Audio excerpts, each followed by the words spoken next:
প্রয়াত অভিনেতা সুশান্ত সিং রাজপুতের সাবেক প্রেমিকা অভিনেত্রী রিয়া চক্রবর্তী উদ্যোক্তা হিসাবেই এখন নিজেকে ব্যস্ত রেখেছেন তিনি। সম্প্রতি বেঙ্গালুরু জিকিউ হিরোজ 2025-এর উদ্বোধনী আয়োজনে উপস্থিত হয়ে বক্তব্য রাখেন তিনি। সেখানে রিয়া বলেন, ভিকটিম হওয়া এক ধরনের মানসিকতা, কিন্তু আমি সার্ভাইভার হতে চেয়েছি।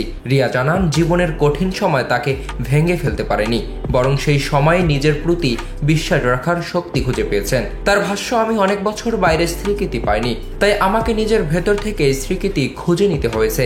নিজেকে বলতে হয়েছে, তুমি পারবে, তুমি ভালো আছো, তুমি আরো ভালো হবে। 2020 সালে তার ঘনিষ্ঠ বন্ধু অভিনেতা সুশান্ত সিং রাজপুতের মৃত্যুর পর রিয়া ভয়াবহ সমালোচনার মুখে পড়েছিলেন। সামাজিক যোগাযোগ মাধ্যমে তার বিরুদ্ধে এক ধরনের ঘৃণার প্রচারণা চলেছিল। সেই কঠিন সময়ে তার কথা উল্লেখ করে রিয়া বলেন, মানুষ আজও এসে আমার কাছে ক্ষমা চায়, কিন্তু আমি কখনো নিজেকে ভিকটিম মনে করিনি। তুমি হয় ভিকটিম হতে পারো, নয়তো সার্ভাইভার। আমি বেছে নিয়েছি সার্ভাইভার হওয়ার। এটা মানসিকতার ব্যাপার।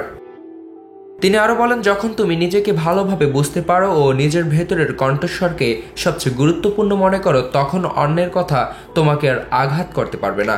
বর্তমানে রিয়া অভিনয় থেকে কিছুটা দূরে নতুন করে শুরু করেছেন জীবনের দ্বিতীয় অধ্যায়। ভাইয়ের সঙ্গে মিলে চালু করেছেন পোশাকের ব্র্যান্ড চ্যাপ্টার 2। পাশাপাশি নিজের পডকাস্ট নিয়েও কাজ করছেন তিনি।